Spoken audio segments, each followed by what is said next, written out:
Hey everyone, it is Friday afternoon here in the beautiful state of Israel. I'm actually broadcasting out of the beautiful rolling hills of Judea, Israel. And we are going to get started. We're starting all over again. This week is the first segment of the Torah that we are reading, Sefer Breishit, Parshat Breishit. Those of you who don't speak English, I believe it's called the Book of Genesis. And the first parsha in the Torah, the first segment that we're going to be reading this week, speaking in the beginning of the parsha, not the whole segment, but this is the beginning, about the creation of the world. And, you know, the truth of the matter is, if you are someone who's religious and actually delves into the Torah to learn and understand what is being said in the Torah, every time you come to this segment, you're more mixed up than you were before. It is almost impossible to understand the whole first couple of prakim, the first chapters of the book of Genesis, since the entire idea of creation is not something that we can actually understand at all. So when we're going to talk about this, we're talking about the very limited ability to explain how that happened, right? Talk about 6 days or 7 days. What was a day like we know today? Was a day not like we know today? It's very, very difficult, if not impossible, to really explain that. So I'm just going to wait till we get some more people on here. What I am going to do is I'm going to share this out to a couple of pages, and I would really appreciate if everyone here would be able to share it out with their friends and family. Let's get some Torah learning for the first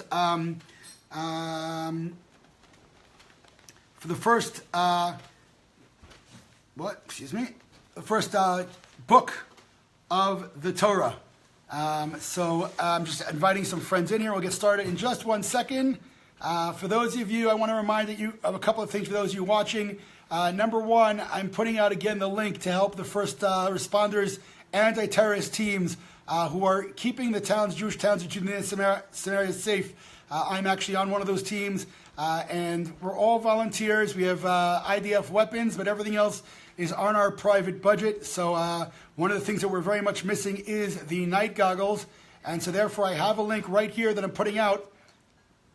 1 second. Excuse me. Okay, this is not coming in very well. Hold on. Why is this not happening? There we go. All right, are we back in? No, we're not back in yet. Here we go. All right, we're back. We got 10 people on. All right, so I'm putting on the link right now so you can see. 1 second. There we go. Bang. All right, we're going to put that on. Just want to make sure the video and the audio is coming in, so give me some thumbs up here and hearts so I know that you can clearly see the broadcast, and then we're going to get started with the class on this week's parsha. So just give me some thumbs up so I know that all right, we got it on. Perfect. Okay, so as I said, this week's parsha is very, very difficult to understand. The story of creation is not something that we can actually comprehend. And the truth of the matter is, many people actually get mixed up, or they're taught that way, that the first this parasha, for those who don't speak Hebrew, parasha is the first segment of the Torah. It talks about the order of creation. That's actually wrong, considering it starts out, Breishit bara Elokim et hashamayim v'et haaretz. In the beginning, God created the heavens and the earth. And then it talks about the choshech pnei tehom, and there was darkness, right? Well, there can't really be darkness and light until the fourth day, because the fourth day is when the sun and the moon and the stars were created. So obviously, those things existed already on the first day. Considering the first pasuk in the Torah, the first passage talks about the light that existed. Okay, so it's not about the order of the world, although they teach it to us when we're little children. That is the order of the world, but it's not. But we're gonna try to figure something much deeper out in terms of why the Torah, why God, it all started out with this Breishit, this parasha that we can't understand. Number one, number two, can't learn anything from. So why did it start out with this? It should have started out. Rashi brings it in, and we're going to discuss it in a little bit. Rashi talks here. Rashi was the most famous sage who explains the passages of the Torah. So the first Rashi in this Torah, okay, It says, Amar Rabbi Yitzchak says, Lo היה צריך להתחיל התורה אלא מחודש הזה לכם. We didn't have to start the Torah until Sefer Bereshit, Exodus. Why? Because the Torah is not a history book. The Torah is not, look what happened to Abraham, Isaac, and Jacob. It's not a storybook. It's a book for life. It's a rule book. It's a law book. It's a moral code. And from Bereshit, from this first part of the Torah, there are no morals taught at all. The first mitzvah in the Torah, the first full commandment starts in actually Parashat Bo. It's the second parasha in the book of Exodus. This month is the first month, talking about Nisan. So Rabbi Yitzchak says, why didn't have to start with the Bereshit at all? It should have started with the Chodesh Zelachem, right, where they first give the commandments out. And what is the reason that God started the Torah out with this Genesis, which is impossible to understand? Right? He wanted to tell his nation about his power. What does that mean? To give the Jewish nation inheritance of a land of others, quote unquote. That if the nations of the world say to the nation of Israel, Listimatem, you're robbers. Shekavashtem artzot shiva goyim. You occupied, this is not my language, right here in the Torah. You occupied other people's lands. Omrim, the Jews can say to those nations, Kol haaretz, the whole world belongs to Kadosh Baruch Hu, the whole world belongs to God. Hu bara, he created it. V'tna l'asher yashar beinav, and he gave it to those who he thought fit was to give it to. Birtzono natna lehem, God gave it to those 7 nations. Ubirtzono natla, and he took it away and he gave it to us. So it says, we're starting in Sefer Bereshit. It should be the first claim of any Israel advocate. The first claim. The reason it starts from Bereshit and not from the first commandment in Exodus is that when someone claims you are occupiers of other people's lands, then we could say to them, it's God's world. God is the one who gave it to us. Now, Rabbi Yitzchak, when he was saying this, Rashi, when he was explaining this, was not around when the UN was around, when UNESCO was around, or any other of the, Palestinians were around, any of those, names that are modern time names, way before. And there was no actual reality when he was alive to say, oh, wow, yeah, look what's going on today. It didn't exist, right? The land of Israel wasn't ruled by Jews when Rashi was alive. So he says, when it comes a time when the nations of the world point their fingers at the Jews and say, you are occupiers, you're illegal occupiers, we should open up the first passage of Genesis and say, it's God's world. God gave us a land. And unless you have that cornerstone, unless you have that basis, there is no right to the Jewish state of Israel. And I'm not saying you have to be religious. Don't misunderstand. I mean, it would be nice, all Jews should be religious, but that's not what I'm saying. You have to, or no. A lot of Jews are traditional in Israel, and they don't keep all the commandments. No one keeps all the commandments. But the cornerstone, the base of why we have a right to this land called the land of Israel is only from the Torah. We have no right. A person who doesn't believe in the Torah, doesn't believe in the Torah given by Kadosh Baruch Hu, Sinai, I really don't understand. Forget about the green line. What right do you have to Tel Aviv? What right do you have to anything? It's not yours. You took it from whoever you want to say it. Now here is a double whammy, because when it talks about the Arabs who call themselves Palestinians, they didn't exist anyway. We're not even talking about that, they would claim. But the bottom line is, the first pasuk, the first passage in Sefer Bereshit, the book of Genesis, says that this is the base of our ownership and rights of this land. And if you let go of that base, you have no right. But I want to go back to a much deeper question now. What's the difference? What's the difference if the world was created with a creator, or the world happened by an accident, by a big bang, by a galactic burp, and poof, everything was created? Well, I'm not going to go too deep into the issues here, but there's something very, there's logic that does exist. And the question is, let's say that one accepts the Big Bang as the accepted scientists, whatever you want to call it, the chances of the Big Bang happening, okay, would be statistically impossible. That you wouldn't cross the road, okay, if the chance of you making it across the road was the same chances of the Big Bang. You wouldn't decide anything in your life, anything, if the chances of success were 1 in the amount, I think it's 120 zeros after the 90, that the Big Bang can happen. You wouldn't decide anything in your life. You wouldn't take that chance. You wouldn't bet $1 on that. So if you wouldn't bet $1 when the odds are against you for 1 in 90 with 120 zeros after that, Why would you take a chance when your whole definition is based on that accident? Now, you know what the difference between someone who believes in the Big Bang and someone who believes in Hashem and a Kadosh Baruch Hu, and His Creator? There's only one small difference, and it's a tiny, tiny difference. You see, the Big Bang, and I'm not a scientist, and I'm not even making believe I understand, but I have read up a little bit, and I understand a little bit. The Big Bang came about by black matter. Now, black matter can't be found today. Any trace of it can't be found today. It's invisible. Okay, it's black matter. And it actually, crashed into molecules and whatever it is. And again, I'm not making believe I understand. I'm giving it to you really in a basic way, where it was explained to me by a scientist, not by a rabbi. And that black matter cannot be found today. It's invisible for all. If we're talking about invisible, it's invisible. We can't find it. There's no hint of it even. So someone who believes in a Big Bang and an accident, all they believe in is an invisible, statistically impossible happening in the world that created the world. What I believe in as a religious Jew, the Big Bang is not a problem for me to believe in. It's just a question, okay, but who made that happen? Who made a boom, an accident, make my eyes work? Who made a boom, an accident, let me hear and speak? Right? So I have no problem saying the Big Bang happened. The question is to go, well, who had that happen? It created design. So the point is that I believe there's an invisible Hashem, a Kadosh Baruch Hu. I don't like saying the word God because that's kind of like a Greek thing, but it's Hashem, a Kadosh Baruch Hu. Right? It's invisible. I can't understand Him. I can't see Him. I can't anything else on a tangible level. The only difference between the black matter, which is invisible and impossible to be seen or felt, and God, which is impossible to be seen or felt, is one left us with a moral consequence. In other words, if the Big Bang happened without any designer, and it was just an accident, then okay, let's go with it. Then all we are more intelligent cockroaches. There is no real importance to our life. We are an accident. The idea of being kind to one another, as much as we might accept it today, in a world where there's no God, it really doesn't make much sense.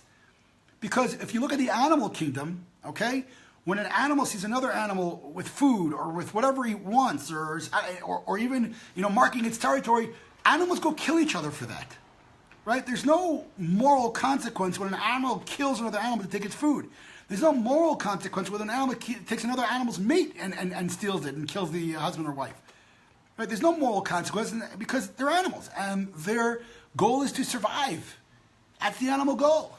And if the world's an accident, then we are no different than animals. There's absolutely no difference between us and a dog, except for the fact that we use words to communicate and we walk on 2 legs and not on 4.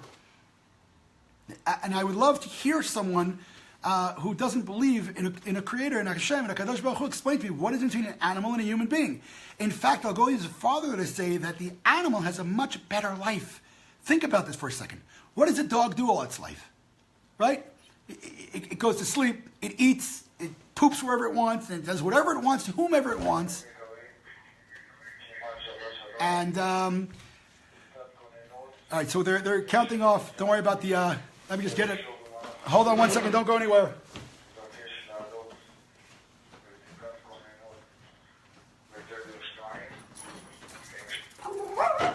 Okay, what you're hearing now, by the way, is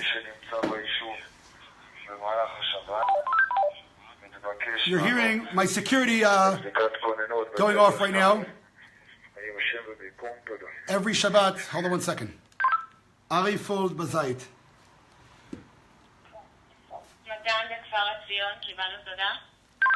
Ari Fold Bazait.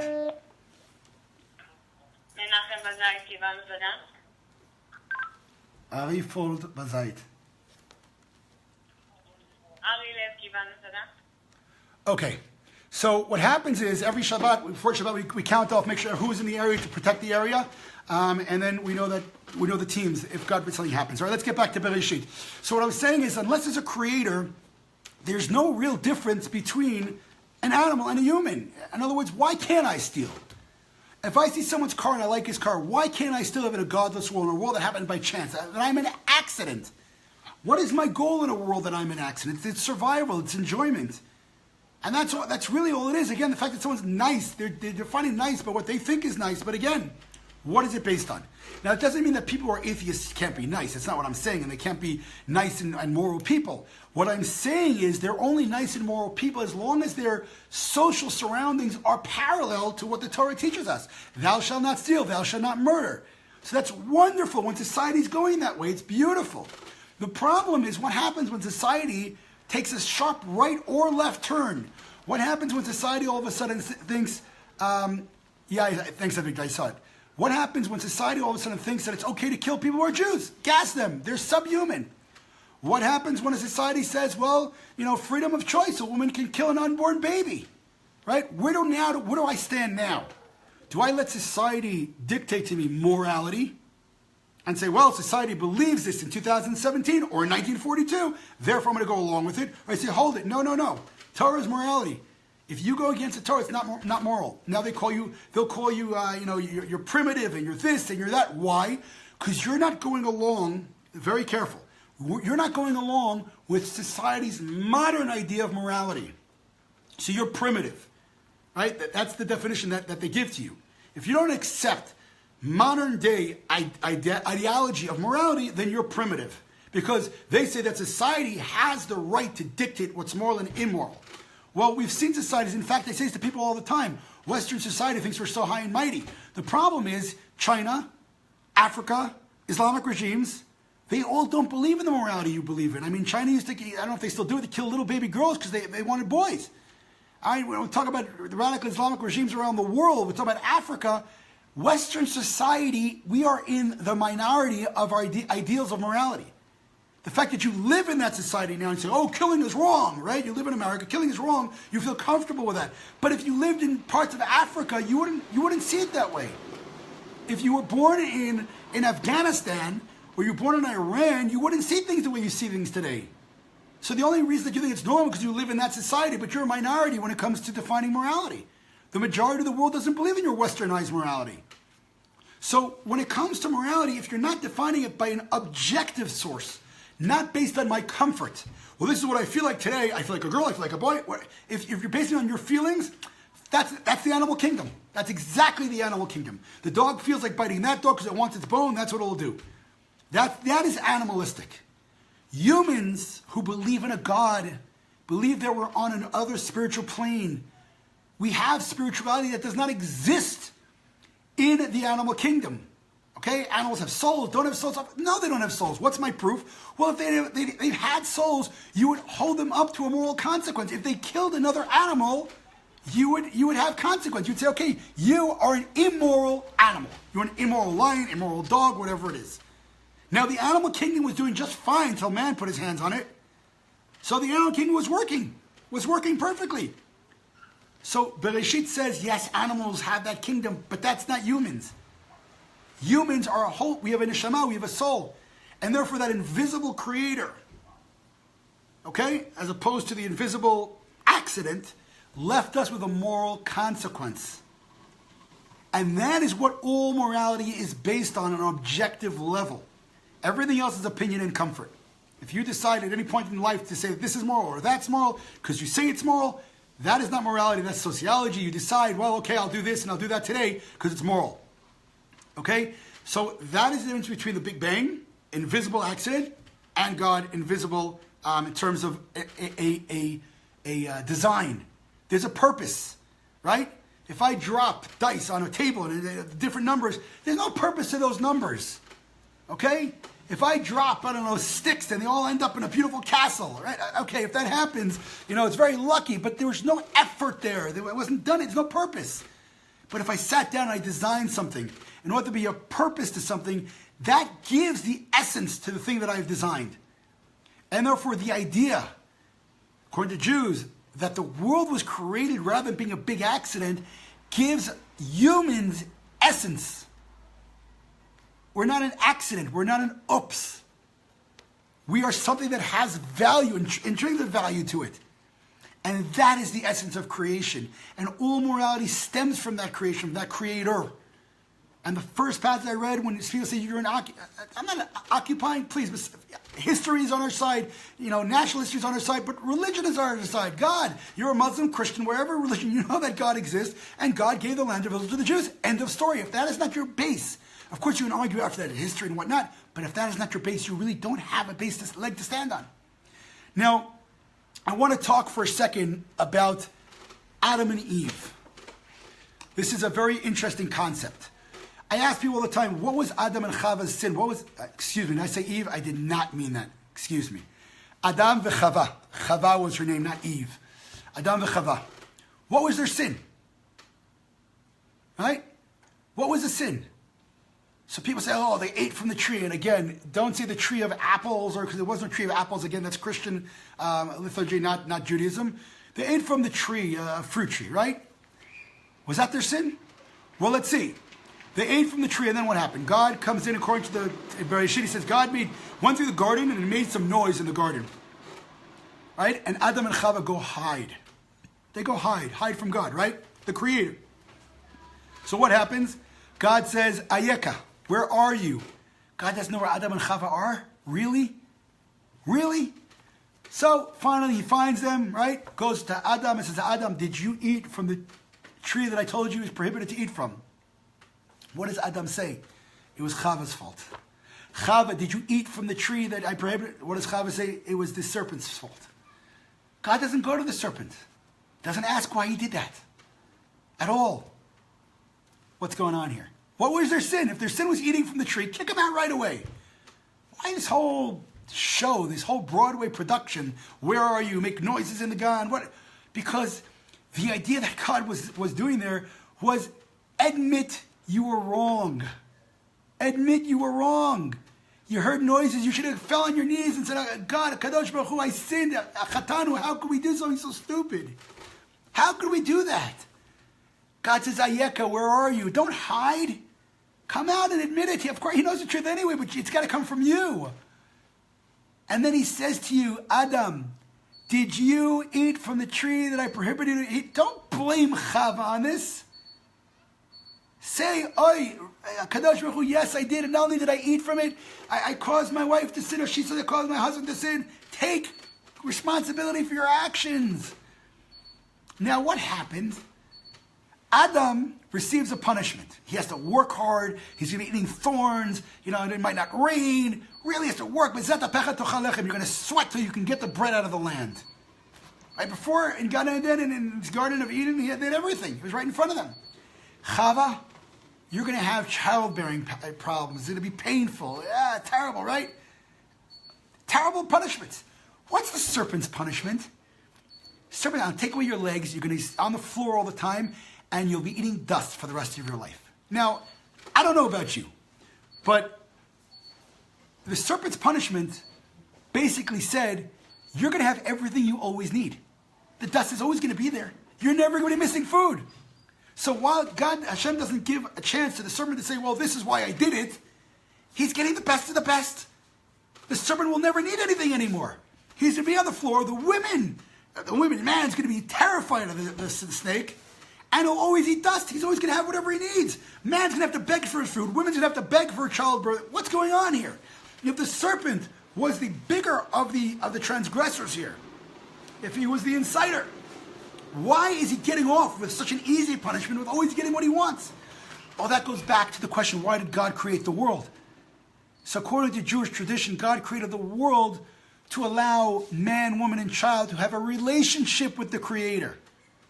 Now what happens, both you are living, man and women are living in Gan Eden, and Kadosh Baruch Hu is right there. God's right there, giving you everything you need. But in order for a relationship to exist, there has to be choice.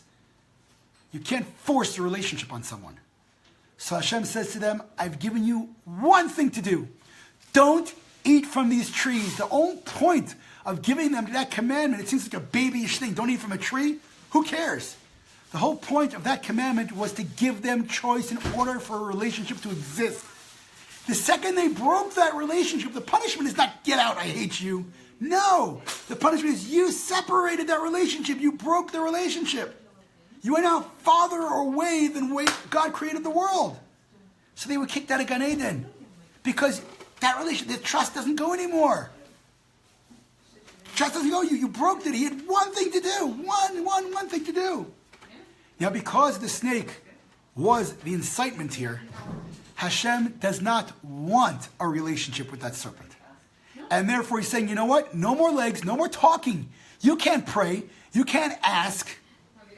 You can't do anything. You're going to be on the floor and you will always have food. You will be eating from the dust of the ground. Why is that a punishment? Because it's basically saying you will no longer have a relationship with the creator of the world. You will no longer need to call on me at all, ever. There'll be no relationship. Right? Man and woman, when the man has to work for his food and whatever, according to what the Torah says over there, and the woman's child, so they're going to cry out to Kadosh Baruch Hu. That crying out is the relationship. We're saying, yes, we want that relationship back.